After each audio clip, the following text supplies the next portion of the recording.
ஏற்றுக்கொள்ளாதிருக்க பலப்படுத்துகிறார். சொல்லுங்க பார்க்கலாம், சத்தமா சொல்லுங்க பார்க்கலாம். ஆதியாகமம் 14வது அதிகாரம் அதனுடைய 21, 22 வசனங்களை வாசியுங்கள். ஆதியாகமம் 14வது அதிகாரம் 21, 22 வசனங்கள். சோதோமின் ராஜா ஆபிரகாமை நோக்கி, ஜனங்களை எனக்கு தாரும், பொருட்களை நீர் எடுத்துக் கொள்ளும் என்றான்.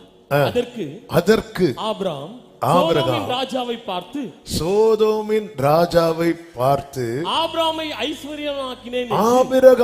ஐஸ்வர்யவானாக்கினேன் என்று நீர் சொல்லாதபடிக்கு நான் ஒரு சரட்டையாகிலும் பாதரட்சியின் வாரையாகிலும் உமக்கு உண்டானவைகளில் யாதொன்றையாகிலும் எடுத்துக்கொள்ளேன் என்று வானத்தையும் பூமியையும் உடையவராகிய உன்னதமான தேவனாகிய கர்த்தருக்கு நேராக என் கையை உயர்த்துகிறேன். சோதோமின் ராஜா அநேக பொருட்களை கொண்டு வந்து கொடுக்கிறான். நம்ம லைஃப்லயே பெரிய சவாலான காரியம் என்ன தெரியுமாங்க? அநேகர்ட்ட நோ சொல்றது. இந்த நோ சொல்றது இருக்கு தெரியுமா? நம்ம பல சூழ்நிலைகள்ல நிர்பந்தமான சூழ்நிலை கைதியாய் மாறுவதற்கு ரீசன் என்ன தெரியுமா? நோ சொல்றதுக்கு நமக்கு ஸ்ட்ரெங்த் இல்ல. நோ சொல்றதுக்கு நமக்கு ஸ்ட்ரெங்த் இல்ல. இங்கே ஆபிரகாமுக்கு நோ சொல்லக்கூடிய ஸ்ட்ரெங்த் உண்மையிலே கிடையாது. ஏனென்றால் அந்த சரித்திரம் நமக்கு தெரியும். 4 பெரிய ராஜாக்களோடு யுத்தம் பண்ணிட்டு வரார். 4 பெரிய ராஜாக்களோடு யுத்தம் பண்ணிட்டு வராரு. யுத்தத்தில் ஆபிரகாம் ஜெயிச்சிட்டார். ஆனா என்ன பிரச்சனை அப்படின்னா, அந்த ராஜாக்கள் யாரும் சாகல, ராஜாக்களை துரத்தி விட்டான். பொதுவாகவே 2 நாட்டுக்கு யுத்தம் நடந்தா ஒரு நாட்டில் இருக்கிறவங்களை நிர்மூலமாக்குறது வரைக்கும் அந்த யுத்தம் ஓயாது.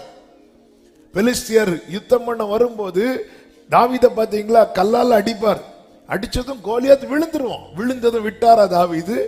ஓடி போய் அவன் பட்டயத்தை எடுத்து அவன் கழுத்தை எதுக்கு வெட்டுறாருன்னா, இந்த பிரச்சனை நாளைக்கு திரும்ப கோலியாத் வந்து நின்ற கூடாது. அப்போ இங்க வந்து யுத்தத்திலே ஆபிரகாம் ஜெயித்தாலும் அந்த ராஜாக்கள் துரத்தப்பட்டிருக்கிறார்களே தவிர அவர்கள் வீழ்த்தப்படவில்லை. நாளைக்கு திரும்ப இந்த பிரச்சனை வருவதற்கு பல வாய்ப்புகள் இருக்கிறது. அப்போ இந்த மாதிரி நேரத்துல மானசீகமா நமக்கு கொஞ்சம் 4 பேர் சப்போர்ட்டா இருக்குந்தா நல்லா இருக்கும் நமக்கு தோணும். அப்படிப்பட்ட நேரத்துல தான் யார் வர அப்படின்னா, சோதோமின் ராஜா உள்ள வரான்.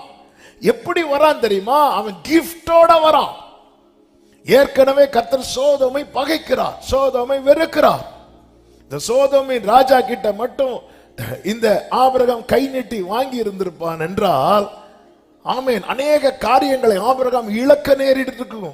தேவனோடு உள்ள உறவு கட்டாயிருக்கும். இப்படி பல காரியங்களை சொல்ல முடியும். ஆனால் இந்த இடத்துல தான் ஆபிரகாமை கர்த்தர் எப்படி பலப்படுத்துகிறார் என்றால், அவனை சோதோமின் ராஜாவுக்கு முன்னாடி கை நீட்டுற நிலைமைக்கு விடாதபடிக்கு கர்த்தர் அவனை பலப்படுத்தினார். ஆண்டவரே, நான் உம்மால் அழைக்கப்பட்டவன், நான் உம்மால் அழைக்கப்பட்டவன், நான் உம்மால் அழைக்கப்பட்டவன். ஒரு தேவ பிள்ளைக்குடைய ஏக்கம், ஆண்டவரே, சோதோமின் கூட்டத்துக்கு முன்பதாக கை நீட்டுற நிலைமை எனக்கு வரக்கூடாது. ஆமென் சொல்லுங்க பார்க்கலாம். அழைக்கப்பட்டவன் 2 பேர் எதிர்கொண்டு வருவார்கள். ஒருவர் சாலேமின் ராஜா, இன்னொருவன் சோதோமின் ராஜா. அழைக்கப்பட்டவனை 2 பேர் எதிர்கொண்டு வருவார்கள். அழைக்கப்பட்டவன் மேலதான் 2 பேருடைய போக்கஸ் இருக்கும். ஹல்லேலூயா. சபையின் மேலதான் பரலோக பார்வையும் இருக்கும், பாதாள பார்வையும் இருக்கும். ஆமே. மக்களுடைய பார்வைகள் வேற வேற இருக்கும். அவங்க இவங்க இல்ல, சபையின் மேலதான், அழைக்கப்பட்டவன் மேலதான் பரலோகத்தின் பார்வையும் பாதாளத்தின் பார்வையும் இருக்கும். ஆனால் ஒரு காரியம் நம்மை பலப்படுத்தும். என்ன தெரியுமா? அழைத்தவர் உண்மையுள்ளவர். நல்ல கையை தட்டி ஆமென் சொல்லுங்க பார்க்கலாம். அழைத்தவர் உண்மை உள்ளவர்.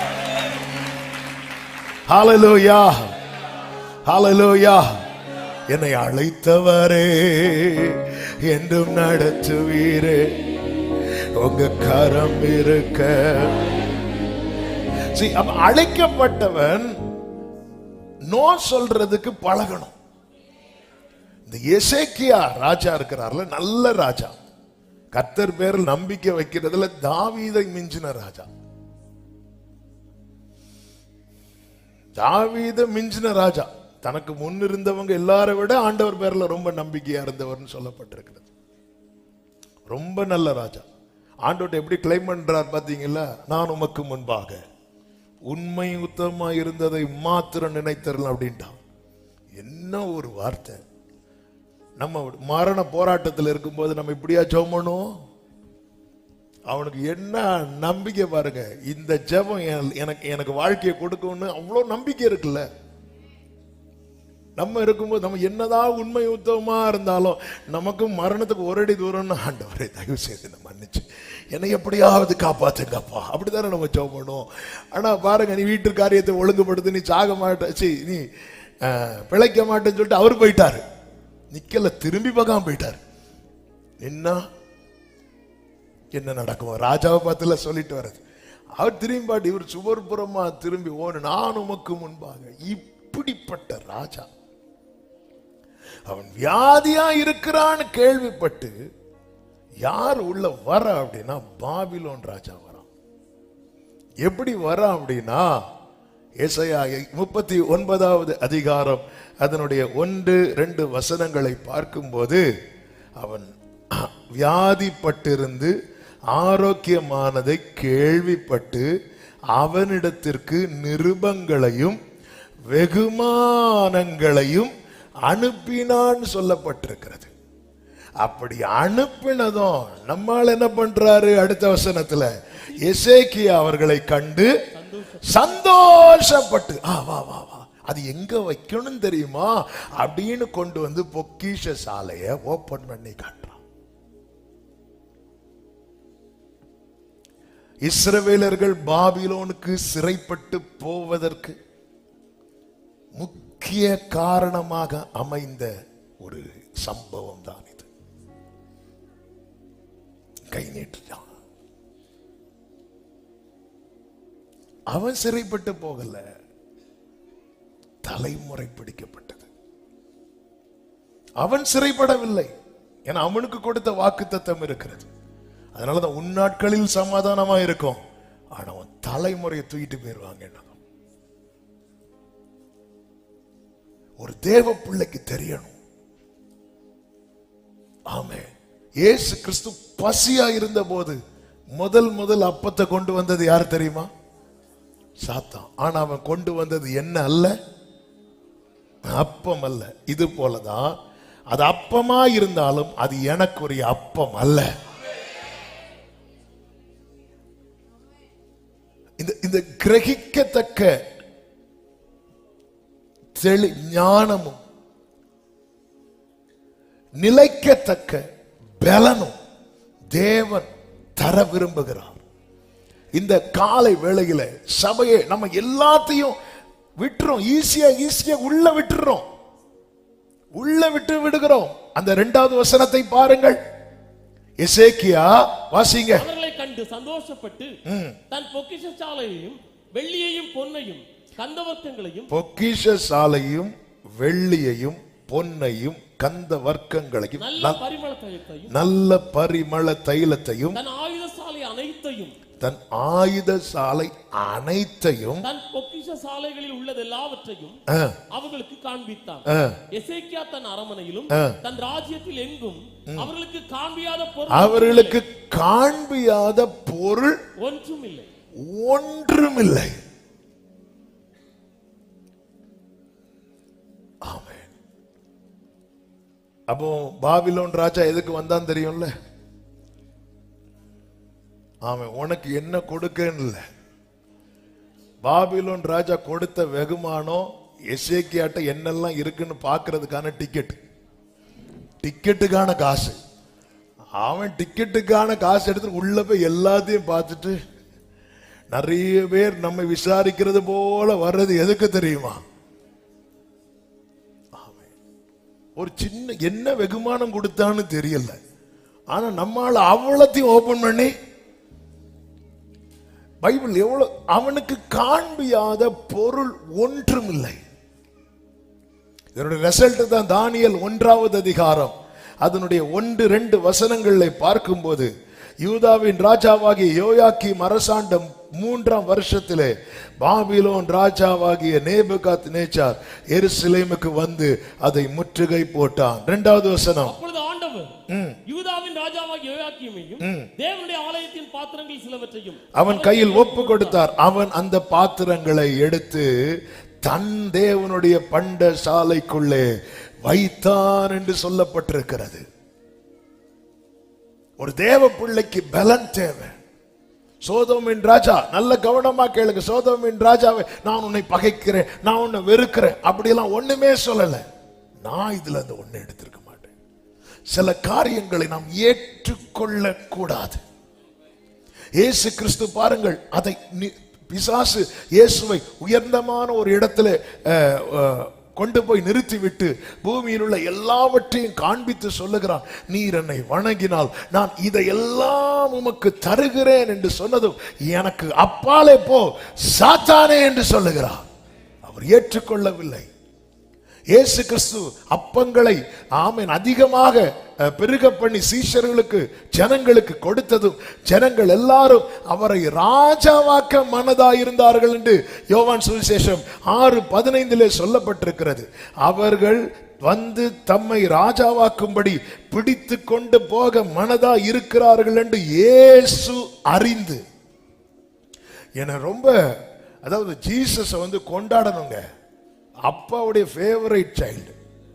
அதாவது ஜனங்கள் ராஜாவாக்க பிடிக்க வரக்கூடாதுன்னு ஓடுறாரு, ஆனா சோல்ஜர்ஸ் பிடிக்க வரும்போது ஒப்பு கொடுக்கிறார்.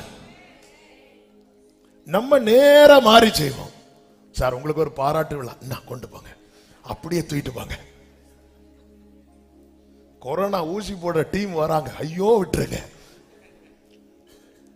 இவரை ராஜாவாக்க பிடிக்க வராங்கன்னதும் அவர் அங்கிருந்து அதை அறிந்து மறுபடியும் விலகி, ஆனா இயேசுவை பிடிக்க வரும்போது, நீங்கள் யாரை தேடுகிறீர்கள்? நசரேயனாக இயேசுவை தேடுகிறோம். நான் தான் அப்படிங்கிறார். பொத்துன்னு விழுறான். எழும்பு எழும்பு எழும்பு எழும்பு, அவங்களெல்லாம் விட்டுருங்க, நான் தான் விடுங்க. ஒப்பு கொடுத்தா நம்ம பாடினோம், ஒப்பு கொடுத்தீரையா உம்மையே எனக்காக உலகின் ரட்சகர் உன்னத. சில நேரத்தில் அப்பா தர்றதை விட உலகம் தர்றது நமக்கு ரொம்ப மேன்மையாய் காணப்படும். இல்ல, அப்பா தர்றது தான் ஆரோக்கியம். அல்லேலூயா, ஆமென் சொல்லுங்க பார்க்கலாம். அல்லேலூயா. பிதாவை இந்த பாத்திரனை விட்டு நீங்க கூடுமானால் நீங்கும்படி செய்யும் என்று இயேசு கேட்க, பிதா இல்ல இதுலதான் பானம் பண்ணணும்னு விட்டுட்டார். இப்ப பிலாத்து பாத்திரத்தை நீக்கிறதுக்கு வரா, இயேசு அமைதி ஆயிட்டார். அக்செப்ட் பண்ணல. பிதா கிட்ட இப்படி நின்னவர் பிலாத்து கிட்ட மட்டும் ப்ளீஸ் அப்படி ஒரு வார்த்தை சொல்லி இருந்தா அங்க வேற. இயேசு அமைதி ஆயிட்டார். என் ஆண்டவரை போல சிலுவையிலே கசப்பு கலந்த காடி கொடுத்தார்கள் என்று சொல்லப்பட்டிருக்கிறது. அவர் அதை டேஸ்ட் பார்த்துட்டு முகத்தை திருப்பிட்டார். ஏன்னா அதை குறித்து சொல்லப்பட்டிருக்கிறது, இந்த சிலுவை மரணத்துல அந்த வலி தெரியாம இருக்கிறதுக்காக இந்த மாதிரி கொடுப்பாங்களாம். அந்த லாஸ்ட் மரண வலி இருக்குல்ல, அவர் பாருங்க, இது என் அப்பா கொடுத்த பாத்திரம், நான் வலி அனுபவிச்சுதான் மறிப்பேன்னு சொல்லிட்டு அவர் அதை டேஸ்ட் பண்ணாம முகத்தை திருப்பிட்டார். இவர் தானே நேசு. அதை மட்டும் அவர் டேஸ்ட் பண்ணியிருந்தார்னா அவர் வலி தெரியாம அந்த அந்த அந்த உணர்வுகள் எல்லாம் அது அப்படியே மங்கி போயிடும். அப்படி வலி தெரியாமலே இறந்துருவார். அதனால அவர் தாகமா இருக்கிறன்னதும் அந்த கசப்பு கலந்த பைபிள் இருக்கு. மத்தேயு 27:34 என்று நினைக்கிறேன். மத்தேயு 27:34. கசப்பு கலந்த காடியை அவருக்கு குடிக்க கொடுத்தார்கள். அவர் அதை ருசி பார்த்தார். அவர் குடிச்சாரு. அப்படி டேஸ்ட் பண்ணதும் அவருக்கு தெரிஞ்சிட்டு, இவன் நம்மள பெயின் இல்லாம கொல்ல பார்க்கிறான். இல்ல, வேதம் என்ன சொல்லுகிறது தெரியுமா? மெய்யாகவே அவர் நம்முடைய பாடுகளை ஏற்றுக்கொண்டு நான் இயேசுவின் பிள்ளைங்கிறதுல இதுதான் எனக்கு பெருமைன்னு சொல்றவங்க நல்ல கைய தட்டி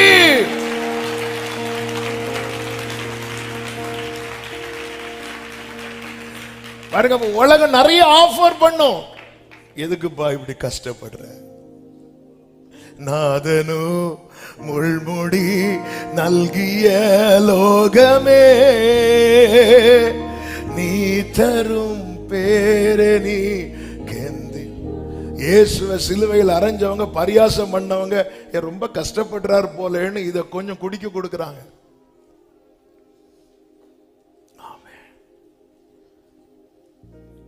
குடிச்சிட்டான்னா அவருக்கு அந்த உணர்வு எல்லாம் நஷ்டமாயிரும். அப்ப அந்த பெயின் இல்லாம அவர் இறந்திருப்பார். நமக்கு தோணும், உலகம் நல்லது தானே பண்ணுது, நமக்கு சொந்தக்காரங்களாம் நல்லது தானே பண்றாங்க.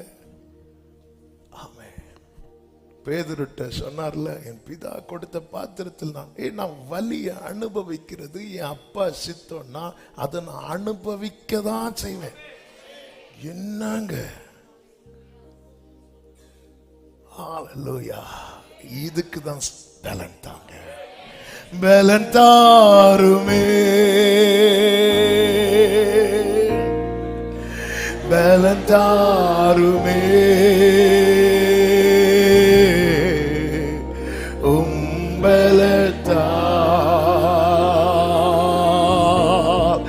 என்னை நடத்திடும்.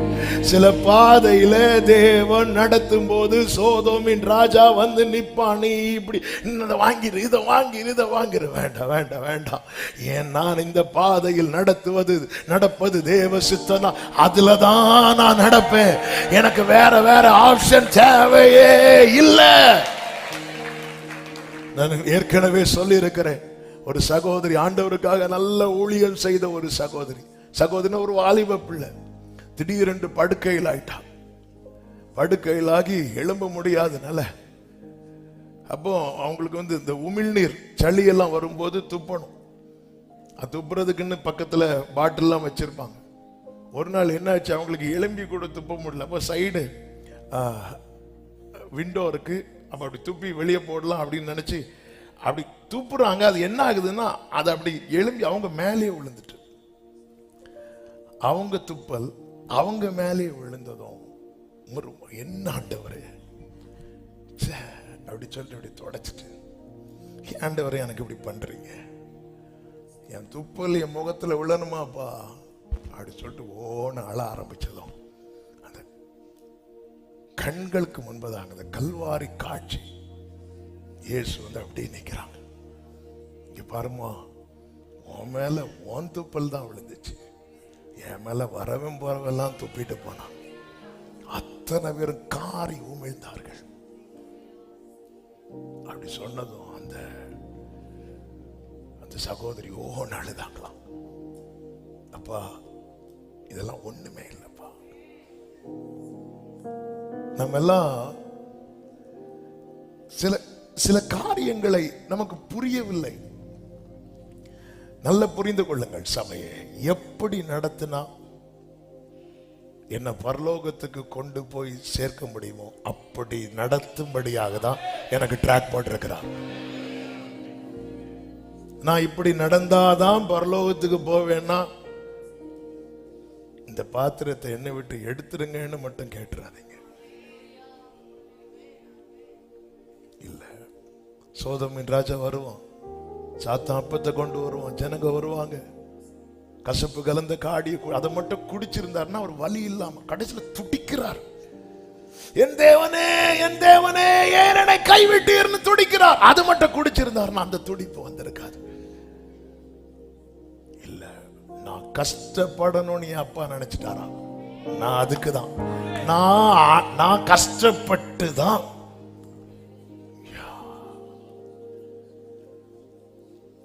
இவரை பிதாவாகிய தேவன் எழுப்பினார் என்று சொல்லப்பட்டிருக்கிறது. உன்னதங்களில் அவரோடு கூட உட்கார வைத்திருக்கிறார். இயேசுவை ஆராதிக்கிற தேவ பிள்ளைங்க இம்மைக்கானவைகளுக்காக மட்டும், இன்னைக்கு எல்லாருக்குமே காணாவூர் ஜீசஸ் தான் தேவை, கல்வாரி ஜீசஸ் தேவையில்லை. ஆமே, முத பாயிண்டே முடியுமான்னு எனக்கு இன்னைக்கு தெரியல. என் உள்ளம் தேவ அன்பினால் நேற்று இரவுல பின்னாடி சர்ச்சை பின்னாடி இருந்து இதை அப்படி மெடிடேட் பண்ணிட்டு இருக்கும்போது என்னால தாங்க முடியல ஆண்டவருடைய அன்பு. ஆமே, ஹல்லேலூயா.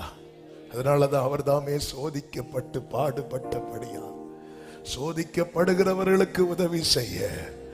நான் அழுதா அவருக்கு தெரியும் எதுக்கு அழுறான். இதை தாவீது உள்வாங்கி சொல்லுகிறார். என் ஆவி என்னில் தியங்கும் போது நீரன் பாதையை அறிந்திருக்கிறீர், யாரும் அறியாத என்னை தேடி வந்தவரே, தேடி வந்த தூக்கி எறியப்பட்ட தூக்கி வேண்டும் என்று சொல்லி சேர்த்து கொண்டவரே, உம்மழகான கண்கள், உம்மழகான ரகலமா தனரா மாமா ஷேகரேலே மாமா துடரா மாமா லாரா. ஹல்லேலூயா. எனக்கு இந்த கஷ்டத்தின் நடுவுல, பிரச்சனை நடுவுல, போராட்டத்தின் நடுவுல ஏன்பா ஏன்பா ஏன்பா தோணுது. கொஞ்சம் சோதோமின் ராஜா கிட்ட போய் கையை நீட்டிடலாம். அவங்க தான் தரேன்னு சொல்றாங்களே, அவங்க தான். நீ கொஞ்சம் இங்க வந்துட்டேனா, கொஞ்சம் இப்படி வந்துட்டேனா, அவங்க தான் சொல்றாங்களே, ஒரு வாட்டி தான் போய் பார்ப்போமே, அப்படியெல்லாம் தோணும்.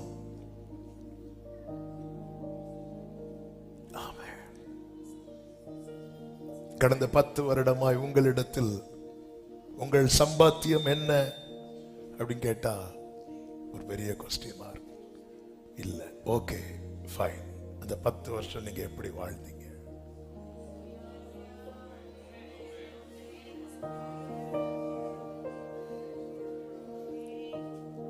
இந்த சத்தத்தை கேளு சபை. உன்னை அழைத்தது அழிக்க அல்ல, அவரோடு இருக்க.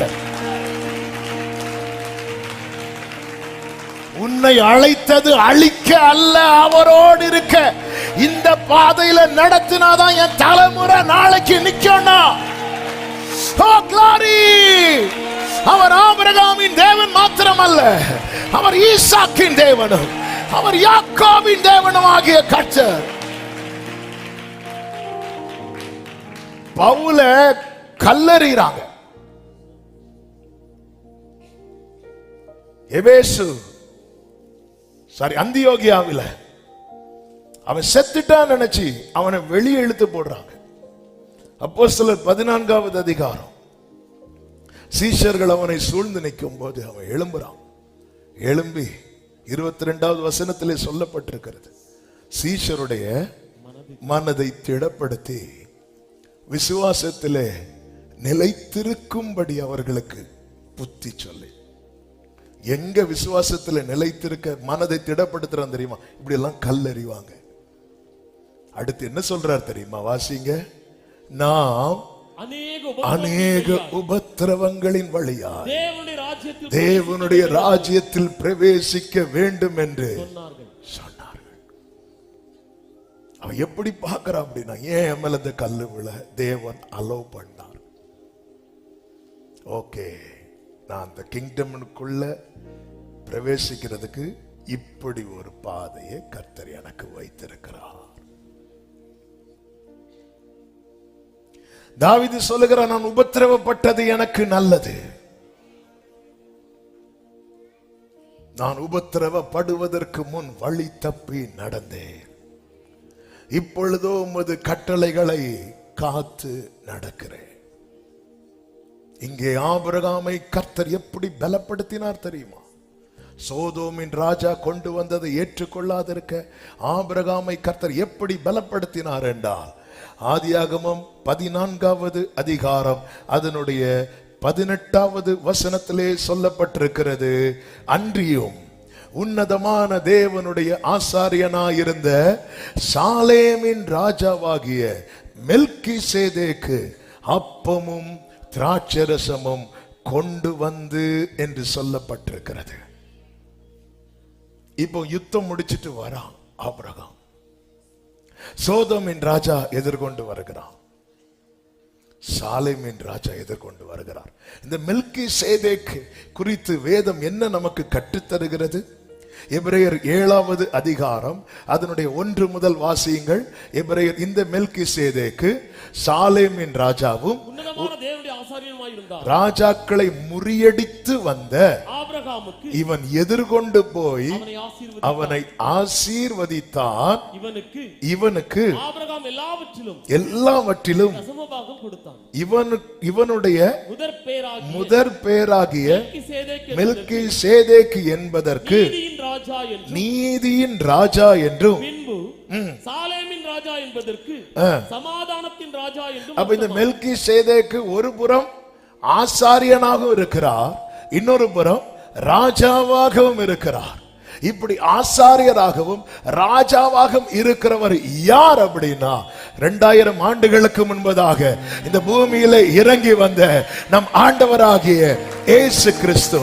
3வது வசனத்திலே சொல்லப்பட்டிருக்கிறது, இவன் தகப்பனும் தாயும் வம்ச வரலாறு இல்லாதவன், இவனுடைய பிறப்பு அங்கு சொல்லப்படவில்லை, ஜீவனின் இறப்பும் சொல்லப்படவில்லை, துவக்கமும் முடிவும் தெரியாது. இதெல்லாம் எதற்கு இப்படி சொல்லப்பட்டிருக்கிறது என்றால், தேவனுடைய குமாரனுக்கு ஒப்பானவனாய் என்றென்றைக்கும் நிலைத்திருக்கிறான். மெல்கிசேதேக் அப்படின்னு பார்த்தாலே ஒரு ஆசாரியன், ஒரு ராஜா, அதை தாண்டி தெரியாது. அதனாலதான் ஆசாரியனாய் நிலைத்திருக்கிறான் இருக்கு. அவனுடைய இறப்பு தெரிஞ்சிருந்தா ஒரு ஆசாரியன் இருந்தான்னு போயிருக்கும். மெல்கிசேதேக்கு ஜீசஸ் அல்ல, ஜீசஸ்க்கு ஒப்பாய். பழைய ஏற்பாட்டில எல்லாம் கர்த்தர் அடையாளத்தினால உறுதிப்படுத்திட்டே இருப்பார். அன்னைக்கு ஆபிரகாமை சந்திக்க மெல்கிசேதேக்கை கர்த்தர் அனுப்பினது போல நம்மை சந்திக்க வேறொரு மெல்கிசேதேக் அல்ல, ஆமே, அந்த பிரதான ஆசாரியர், நம் நீதியின் ராஜா. ஆபிரகாமை எப்படி பலப்படுத்தினார் தெரியுமா? அப்பமும் ரசமும் கொண்டு வந்து. ஹல்லேலூயா. நல்ல புரிந்து கொள்ளுங்க. மெல்கிசேதேக் கிட்ட அப்பத்தையும் ரசத்தையும் வாங்கி சாப்பிட்டவனுக்கு சோதோமின் ராஜா கிட்ட கை நீட்டுறதுக்கு கூசுது.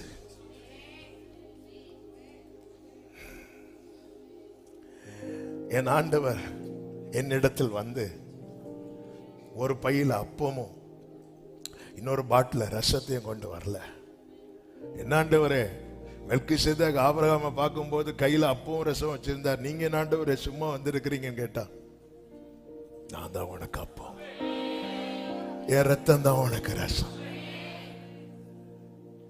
என்னை புசிக்கிறவன் நிலைத்திருப்பான், மரித்தாலும் பிழைத்திருப்பான். ஒரு தேவ பிள்ளையின் பலம் என்ன தெரியுமாங்க? நம்ம கம்யூனியன் டைம் ஒரு சின்ன துண்டு கொஞ்சம் ரசம் நம்ம குடிச்சிட்டு எழும்பி சர்ண ஓடுறதுக்கு நிக்கிறோம். அதுலதான் என் ஜீவனே இருக்கு, என் பலனே இருக்கு. ஹல்லேலூயா, ஹல்லேலூயா, ஹல்லேலூயா. எத்தனை பாக்கியவான்கள்! ஆபிரகாமிலும் பாக்கியவான்கள் ஆயிட்டோமே. இத புசிக்கிறவன் அவனுக்குள்ள தேவ பலன் இருக்கிறது, தேவனுடைய பலன் இருக்கிறது. ஆபிரகாம் இதை வாங்கி புசிக்கிறான். புசித்து எதிர்கொண்டு போகிறான். சோதோமின் ராஜா பொருட்களை எல்லாம் கொண்டு வரும்போது அவன் ஏற்றுக்கொள்ளவே இல்லை. இந்த நாளிலே பந்தி எடுக்கிறவர்களுக்கு சொல்லுகிற செய்தி இதுதான். இதை நீங்கள் புசித்து பலப்படுங்கள். புசித்து பலப்படணும்னா அதை எப்படி புசிக்கணும் தெரியுமா?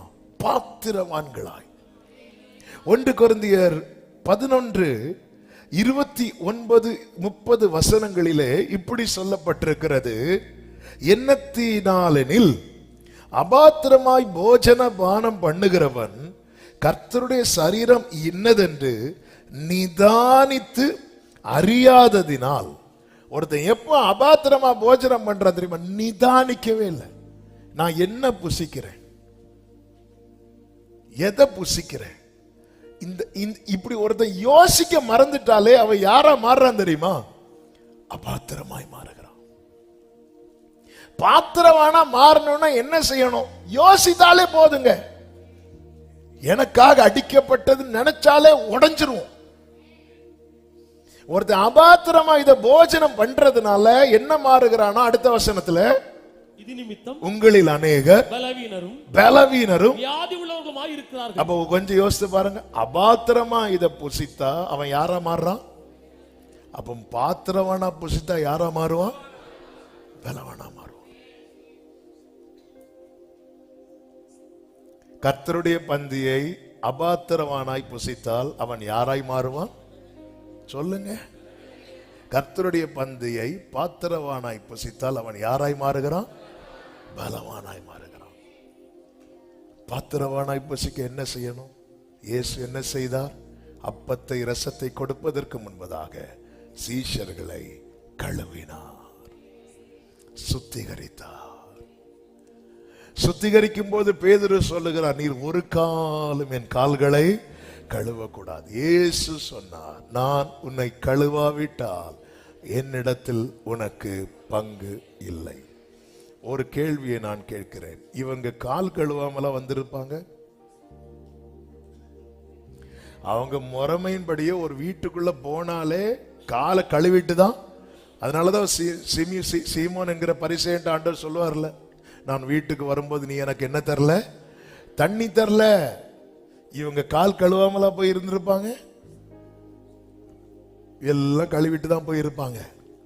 அப்படி இருந்தும் ஆண்டவர் மறுபடியும் சுத்தப்படுத்துகிறார். என்ன அதன் அர்த்தம்? நான் ஏற்கனவே கழுவப்பட்டவன் என்று இருந்து விடாதே. ஒரு விஷயம் கூட ஒப்பு கொடுக்க தயங்காதே. நான் ஏற்கனவே நாங்கெல்லாம் முந்தைய நேத்தை பயங்கரமா ஜோமன்ட்டு வந்துட்டோம். இல்ல, இவங்க ஆயத்தப்படுத்தி இருக்கிறாங்க இயேசுவுக்கு. அவர் சுத்தம் விரும்புகிறவர். 3.5 வருஷம் இயேசுவோடு இருக்கிறாங்க. அவங்களுக்கு தெரியாதா? கை கழுவாம ஒரு வாட்டி சாப்பிடுவாங்க. உடனே பரிசேயர் வந்து, இது உங்களுக்கு நியாயமா தெரியுதா? அவனுங்க கை கழுவாம, கை கழுவுங்கிறது வந்து நம்ம கை கழுவது மாதிரி கிடையாது. நம்ம கை கழுவது கை கழுவாமலே இருக்கலாம். நம்ம கை கழுவதே, அதுவும் கல்யாண வீட்டுக்கெல்லாம் போனா கை கழுவ போக மாட்டோம். ஏன்னா நம்ம இலையில தண்ணி தெளிக்கிற மாதிரி அப்படி கையும். யூதர்கள் அப்படி கழுவ மாட்டாங்க. அவங்க அதுக்கே ஒரு 15-20 நிமிஷம் எடுப்பாங்களாம். அவங்க அங்கிருந்து இதுவரை கழுவுவாங்க. நம்ம அதுக்குள்ள பிரேக்ஃபாஸ்ட், லஞ்ச், டின்னர் முடிச்சுட்டு போயிடுவோம். அவங்க அவ்வளவு சுத்தப்படுத்துவாங்க. இவங்க அவசரத்துல சாப்பிட்டாங்க. சாப்பிட்டோன்னு ஆண்டவர் விட்டு கொடுக்க தனியா கூட்டம். பரவாயில்ல, அப்ப கை கழுவாம சாப்பிடலாம். இங்க வா, இந்த பரிசேயருடைய நீதியிலும் நீதி அதிகமா இல்லைன்னு வச்சுக்கோய, பரலோகத்துக்கு வந்துட மாட்டேன்ட்டாரு. இவர்தான் என்ன ஆண்டவர். உயிர்த்தெழுந்த கிறிஸ்து தம்மை சுற்றி இருந்த சீலையை மடக்கி வச்சுட்டு போயிருக்கிறார். நிறைய பேர் காலில் எழும்புவாங்க, உயிர்த்தெழு மாதிரி எழும்புவாங்க. பெட்ஷீட் அங்க கிடக்கும், பில்லு கேட்டா நாங்க எழும்பி விட்டேன். ஆனா இயேசு 3 நாள் கழிச்சு உயிர்த்தெழுந்து சீலை ஒரு ஓரத்தில் அப்படி வச்சுட்டு அவர் போறார். என்ன ஆண்டவரை ஃபாலோ பண்றாங்க. நம்ம எப்படிப்பட்ட தேவன் நாம் தேவன். ஹல்லேலூயா, ஹல்லேலூயா. ஆமென். எல்லாத்துக்கும் பெஸ்ட் எக்ஸாம்பிள் ஜீசஸ் மட்டும்தான். இயேசுவை தவிர வேறொரு தெய்வமும் கிடையாது. இயேசுவை தவிர வேறொரு குருவும் கிடையாது. இயேசுவை தவிர வேறொரு ரோல் மாடலும் கிடையாது. ஆமென். அதாவது ஒப்பு கொடுக்க தயங்க கூடாது. ஆமென். நான் பாவி ஆண்டவர், என்மேல் கிருபையா இப்படி சொல்ல தயங்க கூடாது. அதெல்லாம் எங்களை கழுவிட்டார். வயசு காலத்துல எழுதுறாரு யோவான். எழுதும் போது சொல்ற, நம்மில் பாவம் இல்லை என்போமானால் நம்மை நாமே சேரா மீன்கள்கிட்ட ஒரு பாவத்தை சொல்ல முடியுமா? யாருக்காவது முடியாது. அப்படி இருந்தும் அவருக்கு முன்னாடி அவங்களால நிக்க முடியல. அவருடைய ஹோலினஸ் அப்படிப்பட்டது.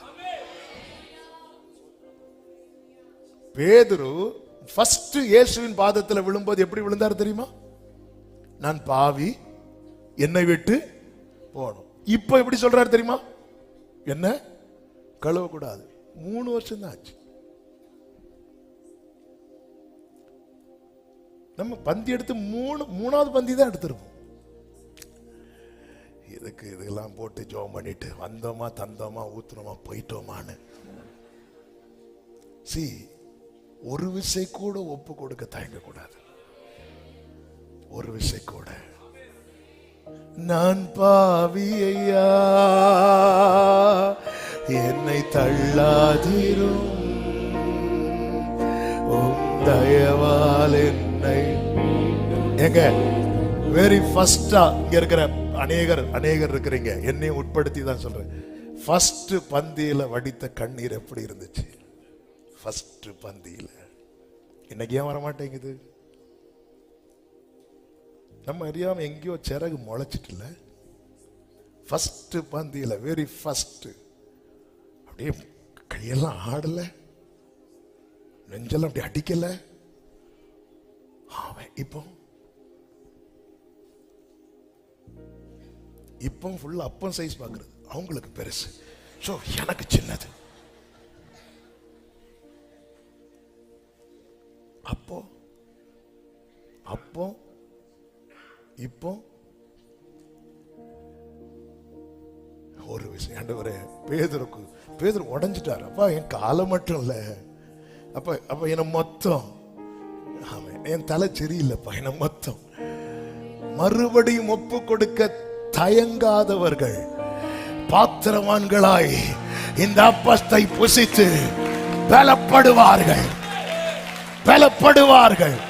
இந்த காலை வேளையில எத்தனை பேர் என்னை ஒப்பு கொடுக்கிற, என்னை கழுவுங்கப்பா, என்னை பாத்திரவானாய் மாற்றுங்க ஆண்டவரே. ஆமென், ஆமென் சொல்லுங்க பார்க்கலாம். சோதோமின் ராஜா வாங்கிறாதேன்னு சொல்றதுக்கு அந்த மெல்கிசேதேக் அப்பத்தையும் ரசத்தையும் ஆபிரகாம்கிட்ட கொடுத்து எப்படி பிளஸ் பண்றார் தெரியுமா? ஆதியாகமம் 14 அதனுடைய 19, 20 வசனங்கள். அவனை நல்ல கவனமா கேளுங்க. அதாவது இது பலப்படுத்துறதுக்கு மட்டும் இல்ல, ஆசீர்வதிக்கிறதுக்கு.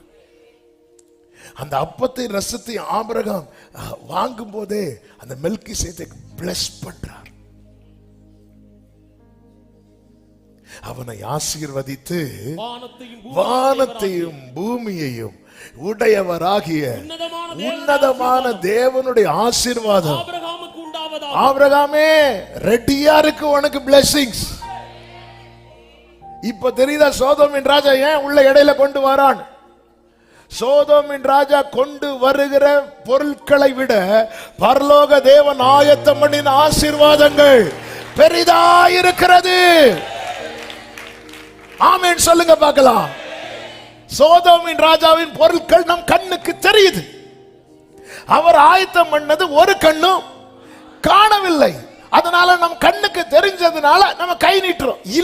இல்ல குறித்த காலத்துக்கு தரிசனம் வைக்கப்பட்டிருக்கிறது. முடிவிலே அது விளங்கும், அது பொய் சொல்லாது. உன்னதமான தேவனுடைய ஆசீர்வாதம் ஆபிரகாமுக்கு உண்டாவதாக. அடுத்த வசனத்துல உன் சத்துருக்களை உன் கையில் ஒப்பு கொடுத்த உன்னதமான தேவனுக்கு ஸ்தோத்திரம் என்று சொன்னார். ஆமென். ஆபிரகாம் நீ ஜெயிக்கல, அவர் ஒப்பு கொடுத்தார். அதன் அர்த்தம் என்ன? இதோ அப்பத்தையும் ரசத்தையும் உட்கொள்ளுறியே, நீ யுத்தம் பண்ணுகிற இடத்துல உனக்காக அவர் யுத்தம் பண்ணுகிறார். ஆமென். அவர் யுத்தம் பண்ணதுனாலதான் நீ ஜெயித்த. இத மறந்துடாத. அப்போ ஆபிரகாம் அந்த குளோரிய தனக்கு எடுக்கவே இல்லை. ஆபிரகாம் புரிஞ்சிட்டு, ஆபிரகாம் இப்ப பாருங்க எல்லாவற்றிலும் தசமபாகம் கொடுக்கிறான், நன்றி செலுத்துகிறான். இப்போ புறப்பட்டு வரும்போதுதான் சோதோமின் ராஜா வருகிறான். ஒவ்வொரு முறை ஆராதனை முடிச்சிட்டு போகும்போதெல்லாம் சோதோமின் ராஜா வருவான். இப்பிரபஞ்சத்தின் தேவனானவன் என்று அவனை குறித்து சொல்லப்பட்டிருக்கிறது. வருவான். ஏவாள்கிட்ட பழத்தை கொண்டு வந்தான், இயேசு கிட்ட அப்பத்தை கொண்டு வந்தான். இப்படிதான் வருவான். ஈட்டி எடுத்துட்டு இப்படிலாம் வரமாட்டான். பழத்துக்குள்ள வச்சிருப்பான் விஷம். ஆமென். பலப்பட்டார் ஆபிரகாம். பலப்பட்டு இப்படி கையை வைத்துட்டான். ஆண்டவரே, நான் உலகத்திட்ட போய் நான் கை நீட்டுற நிலைமை எனக்கு வரவே. பலன் தாருமே. பிரியமான கர்த்தருடைய பிள்ளைகளே, இன்னைக்கு அநேகர் பார்த்துட்டு இருக்கிறாங்க, இவன் எப்படியும் கடைசி நம்மள்கிட்ட தான் வருவான், இவ எப்படியும் கடைசி நம்ம கிட்ட தான் வருவான். இன்னைக்கு கர்த்தர் பேசுகிறார், உன்னதமான தேவனுடைய ஆசீர்வாதம் ஆபிரகாமுக்கு உண்டாவதாக, ஆபிரகாமுக்கு உண்டாவதாக, ஆபிரகாமுக்கு உண்டாவதாக. அந்த ராத்திரியிலே ஆதியாகமம் 15:1 இந்த காரியங்கள் நடந்த பின்பு கர்த்தருடைய வார்த்தை ஆபிரகாமுக்கு தரிசனத்திலே உண்டாகி அவர் இந்த காரியங்கள் நடக்கட்டும். அப்பா என்ன பேசுறா தெரியுமா? நீ பயப்படாதே, நான் உனக்கு கேடகமோ, உனக்கு மகா பெரிய சத்தமாமே. ஆமென். இன்னைக்கு நிறைய பேர் நோ சொல்ல முடிய மாட்டேங்குது. ஒரு சீனியர் பாஸ்டர் என்னை கூப்பிட்டு எனக்கு சில காரியங்களை சொல்லும் போது சொன்ன ஒரு வார்த்தை, ஜான்சன் நோ சொல்ல பழகிக்கோ அப்படின்னு. நோ சொல்ல பழகிக்கோ.